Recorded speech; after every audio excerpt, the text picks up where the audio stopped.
नमस्कार, स्वागत है आप सभी का गोल्डन इंडिया की इस प्रेस वीडियो में। तो चलिए शुरू करते हैं और जानते हैं आज के मुख्य समाचार की काम की बड़ी खबरें और इसी के साथ में जानेंगे आज का सोने और चांदी का ताज़ा भाव भी। लेकिन दोस्तों, खबरों में आगे बढ़ने से पहले आपसे एक छोटी सी गुजारिश है कि इस वीडियो को लाइक करने के साथ में चैनल को सब्सक्राइब करना बिल्कुल भी मत भूलिएगा, ताकि आपको सबसे पहले काम की खबरों की जानकारी मिलती रहेगी।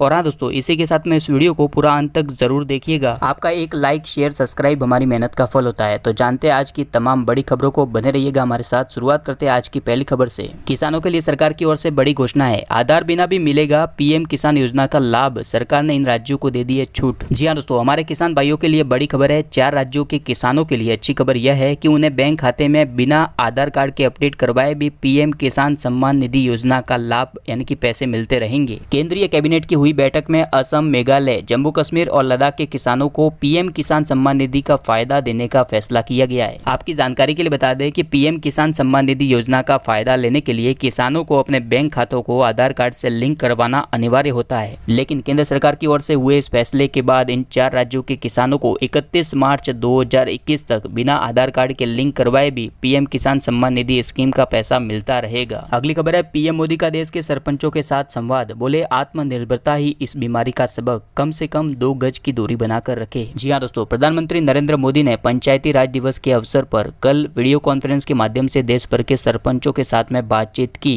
पंचायती राज मंत्री नरेंद्र सिंह तोमर भी उस समय मौजूद थे। प्रधानमंत्री ने पंचायती राज दिवस के अवसर पर ई ग्राम स्वराज्य पोर्टल और मोबाइल एप्लीकेशन का भी उद्घाटन किया। वीडियो कॉन्फ्रेंस के जरिए पीएम मोदी बोले कि अब देश को आत्मनिर्भर बनना पड़ेगा। पीएम मोदी ने इस बीमारी को लेकर गाँव में चलाए जाने वाले अभियान यानी कि 2 गज की दूरी बनाए रखे, इसकी भी सराहना की। अगली खबर है, सावधान, एटीएम मशीन के जरिए फैल रही है यह बीमारी, बैंकों ने जारी किए सेफ्टी टिप्स। जी हाँ दोस्तों, देश भर में फैली यह बीमारी सिर्फ खांसी, सर्दी या जुकाम से नहीं बल्कि छूने से भी फैलती है। पता ही होगा आपको, राइट? यानी कि अगर इस बीमारी से ग्रसित व्यक्ति ने किसी चीज को छू लिया है और उसको कोई दूसरा व्यक्ति छू लेता है तो इस तरह से इसके बढ़ने की संभावना बढ़ जाती है। और इसी को लेकर बैंकों ने भी एक बड़ी एडवाइजरी जारी की है। दरअसल दोस्तों, हुआ कुछ ऐसा कि गुजरात के वडोदरा में 3 सेना के जवान इस बीमारी की चपेट में आ गए और इसकी शुरुआती जांच में पता चला कि एक एटीएम को इन तीनों जवानों ने एक ही दिन में यूज किया था। तो इस तरह से आप ये समझ सकते हैं कि यह मामला कितना गंभीर है। और इसी को देखते हुए इंडियन बैंक एसोसिएशन ने हाल ही में गाइडलाइन जारी की है, जिसको आप बहुत ही ध्यान से सुनिएगा। बैंक के एटीएम के कमरे में यदि कोई व्यक्ति पहले से मौजूद है और वो पहले से इसका इस्तेमाल कर रहा है तो एटीएम के अंदर प्रवेश ना करे। एटीएम में जाने से पहले सैनिटाइजर का इस्तेमाल जरूर करे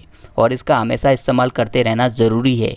एटीएम रूम में अलग अलग जगहों को छूने से बचे। अगर आपको किसी तरह का फ्लू है यानी कि सर्दी, खांसी, जुकाम है तो एटीएम का इस्तेमाल करने से बचे। एटीएम की लाइन में जब आप खड़े हो तो उस दौरान अगर आपको छींक आती है तो अपने मुंह को अपनी बाजू से या फिर रुमाल से जरूर ढके। एटीएम की लाइन में खड़े रहते हुए अपने चेहरे, नाक, मुंह को छूने से बचे। लाइन में लोगों से 1 मीटर की दूरी बनाकर रखे।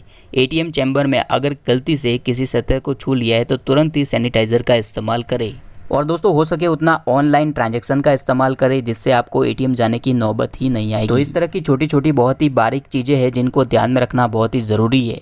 ये बातें भले ही आपको सामान्य लगती होगी लेकिन आपकी जिंदगी के लिए बहुत ही महत्वपूर्ण है। अगली खबर है, नया मोबाइल कंप्यूटर खरीदने का फिर मिल सकता है मौका, सरकार दे सकती है बिक्री की छूट। जी हाँ दोस्तों, अगर आपका मोबाइल फोन या लैपटॉप दिक्कत कर रहा है तो जल्दी आपको इसकी सर्विस का मौका मिल सकता है। यही नहीं, इलेक्ट्रॉनिक उत्पाद की बिक्री भी जल्द शुरू होने की उम्मीद है, क्योंकि electronics and information technology ministry ने होम मिनिस्ट्री को यह सुझाव दिया है कि उसे mobile phone, laptop, desktop, storage उपकरण और अन्य संबंधित उत्पादकों को यूटिलिटी में शामिल करना चाहिए। और वैसे भी दोस्तों, देखने जाए तो मोबाइल फोन, लैपटॉप का इस्तेमाल हमारी जिंदगी का जरूरी अंग बन चुका है। जो लोग वर्क फ्रॉम होम कर रहे हैं उनके लिए भी यह बहुत ही जरूरी है। तो ऐसे में अगर गृह मंत्रालय इस सुझाव को मान लेता है तो मोबाइल फोन को यूटिलिटी में शामिल करने से ई कॉमर्स कंपनियां और रिटेल स्टोर को ऐसे डिवाइस की लॉकडाउन के दौरान बेचने की इजाजत मिल सकती है। चलिए, तो अगली खबर अब तक की बड़ी खुशखबरी है दोस्तों, भारत के ये 3 राज्य इस बीमारी से हुए पूरी तरह से मुक्त। जी हाँ दोस्तों, बाकी देशों की तुलना में, यहाँ तक कि मेडिकल के क्षेत्र में जो देश इतने संपन्न थे उनकी तुलना में हम काफी आगे बढ़ चुके हैं। और सबसे बड़ी खुशखबरी है कि भारत भारत के 3 राज्य इस बीमारी की चपेट से मुक्त हो चुके हैं, यानी कि यहाँ पर एक भी इसका मरीज मौजूद नहीं है। ताज़ा मामला त्रिपुरा का है जो इस बीमारी से पूरी तरह से मुक्त हो गया है और इसी के साथ में गोवा और मणिपुर में भी इसका एक भी मरीज नहीं है। ये बहुत ही बड़ी आशा की किरण है दोस्तों, क्योंकि कम संसाधन होने के बावजूद भी हम इस बीमारी से डटकर सामना कर रहे हैं। स्वास्थ्य मंत्रालय की ओर से भी बड़ी खबर आई है कि देश के 80 जिलों में पिछले 14 दिनों में इसका एक भी नया केस नहीं आया है। चलिए, तो ये काफी अच्छी बात है दोस्तों। इससे जुड़ी हुई और भी आगे जानकारी हम आपको शेयर करते रहेंगे। इसके लिए इस वीडियो को लाइक करने के साथ में इसके नीचे दिया गया सब्सक्राइब का बटन भी दबा दीजिएगा, ताकि आपको सबसे पहले काम की खबरों की जानकारी ऐसे ही मिलती रहेगी, क्योंकि दोस्तों आपका एक लाइक शेयर सब्सक्राइब करना हमें हमेशा प्रोत्साहित करता रहता है। अगली खबर है, इस बीमारी के खिलाफ लड़ाई में उतरी राष्ट्रपति कोविंद की पत्नी इस तरह से कर रही है मदद। जी हाँ दोस्तों, ये जो तस्वीर आप स्क्रीन के ऊपर देख रहे हैं ना, ये हमारे देश की माननीय राष्ट्रपति जी रामनाथ कोविंद जी की पत्नी है, जो कि मास्क बनाते हुए दिख रही है। ये देश की सभी माताओं और बहनों के लिए प्रेरणादायक है। इन मास्क को बनाने के बाद दिल्ली के अर्बन शेल्टर इंप्रूवमेंट बोर्ड के कई शेल्टर होम में बांट दिया जाएगा। अगली खबर है, सीएम योगी आदित्यनाथ का ऐलान है, फंसे यूपी के मजदूरों को शीघ्र ही लाया जाएगा। जी हाँ दोस्तों, लॉकडाउन के दौरान दूसरे राज्यों में फंसे उत्तर प्रदेश के मजदूरों के साथ में अन्य लोगों को भी प्रदेश की सरकार वापस लाएगी। सीएम योगी आदित्यनाथ ने अपने सरकारी आवास पर कोर टीम 11 के साथ में बैठक में उनको लाने की योजना के ऊपर अंतिम रूप दे दिया है। इन सभी लोगों को प्रदेश में लाने के बाद में यूपी के शेल्टर होम में रखा जाएगा और इसी के साथ में इन सभी को आर्थिक मदद भी दी जाएगी और इनको प्रदेश की सरकार राशन की किट के साथ में 1000 रुपया भी देगी। अगली खबर है, WHO की ओर से बड़ा बयान निकल कर आ रहा है दोस्तों कि स्मोकिंग करने वालों को इस बीमारी का खतरा सबसे ज्यादा है। जी हाँ दोस्तों, WHO ने ऑफिशियली ट्विटर के जरिए इसकी जानकारी दी थी कि शराब, सिगरेट और धूम्रपान करने से इसका खतरा और भी बढ़ सकता है। दरअसल इन सभी चीजों का सेवन हमारे रेस्पिरेटरी सिस्टम को कम कर देता है, यानी कि हमारी रोग प्रतिकारक शक्ति को कम कर देता है और इन सभी चीजों का सेवन और इसी के साथ में एक व्यक्ति से दूसरे व्यक्ति को देने पर इसका खतरा और भी बढ़ जाता है। और इसी के बीच में एक और अच्छी बात यह है कि यही एक सही समय है स्मोकिंग को छोड़ने का, क्योंकि देश के ज्यादातर राज्यों में अभी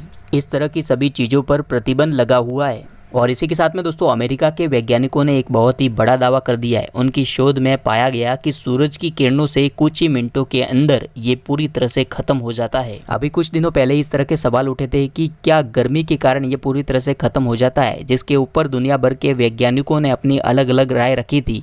हालांकि अब अमेरिका के अधिकारियों ने एक रिसर्च के हवाले से ये दावा किया है कि सूरज की किरणों के संपर्क में आने से ये पूरी तरह से खत्म हो सकता है। अगली खबर है, गाँवों में प्रॉपर्टी को लेकर अब नहीं होंगे झगड़े, पीएम मोदी ने कर दिया समाधान। जी हाँ दोस्तों, गाँवों में प्रॉपर्टी को लेकर होने वाले झगड़े कम हो सकते हैं या फिर लगभग खत्म हो सकते हैं। इस दिशा में गाँवों के लिए पंचायती राज दिवस पर प्रधानमंत्री नरेंद्र मोदी जी ने 2 अहम योजनाओं की शुरुआत की, जैसा कि हमने आपको पहले बताया, राइट, जिसके अंदर पहली योजना है स्वामित्व योजना और दूसरी है ई ग्राम स्वराज्य ऐप। पीएम मोदी ने बताया कि स्वामित्व योजना के तहत ग्रामीण आवासों और प्रॉपर्टी की मैपिंग की जाएगी। ये मैपिंग ड्रोन के जरिए होगी, हर एक प्रॉपर्टी का हिसाब किताब होगा और इसी के साथ में प्रॉपर्टी के मालिक को टाइटल डीड यानी कि एक सर्टिफिकेट मिलेगा। प्रधानमंत्री नरेंद्र मोदी के मुताबिक इसका सबसे बड़ा फायदा ये होगा कि प्रॉपर्टी को लेकर जो गाँव में झगड़े होते हैं वे कम हो जाएंगे और इसी के साथ में गाँव की प्लानिंग में मदद मिलेगी। शहरों की तरह गाँव में बैंकों के द्वारा लोन आसानी से लिया जा सकेगा। चलिए, तो बात करेंगे आज के सोने चांदी के ताज़ा भाव की। सबसे पहले जानेंगे 22 कैरेट के अनुसार सोने का दाम। तो 1 ग्राम के अनुसार 4300 रुपये, 8 ग्राम के अनुसार 34,400 रुपये, प्रति 10 ग्राम के अनुसार 43,000 रुपये और 100 ग्राम के अनुसार 4,30,000 रुपये 22 कैरेट गोल्ड की कीमत चल रही है। वही बात करें 24 कैरेट के अनुसार सोने के दाम की, तो 1 ग्राम के अनुसार 4,591 रुपये, 8 ग्राम के अनुसार 36,728 रुपये, प्रति 10 ग्राम के अनुसार 45,910 रुपये और 100 ग्राम के अनुसार 4,59,100 रुपये 24 कैरेट गोल्ड की कीमत चल रही है। इसी के साथ में बात करें भारत के बड़े शहरों में आज 22 कैरेट और 24 कैरेट के अनुसार सोने के दाम की, तो वो भी आप स्क्रीन के ऊपर देख सकते हैं। चेन्नई, मुंबई, नई दिल्ली, कोलकाता, बेंगलुरु, हैदराबाद, केरल, पुणे, बड़ौदा, अहमदाबाद, जयपुर, लखनऊ, कोयम्बटूर, मदुरै, विजयवाड़ा, पटना, नागपुर, चंडीगढ़, सूरत, भुवनेश्वर, मैंगलोर, विशाखापट्टनम, नासिक और मैसूर की प्राइस स्क्रीन के ऊपर दी गई है। बात करें चांदी के दाम की तो प्रति किलोग्राम के अनुसार चांदी 42,530 रुपये पर पहुंच चुकी है। इसी के साथ में दोस्तों आज का सामान्य ज्ञान का प्रश्न है कि भारत में सबसे बड़ा लंबा राजमार्ग कौन सा है। इसका जवाब नीचे कमेंट करके बताइए और इस वीडियो को लाइक कीजिए। जो भी हमारे सब्सक्राइबर इसका सही जवाब देंगे उनके नाम रैंडमली प्रकाशित किए जाएंगे और उन्हें दिया जाएगा गोल्डन इंडिया टीम की तरफ से मोबाइल, टीवी, लैपटॉप, कंप्यूटर या फिर पेटीएम कैश।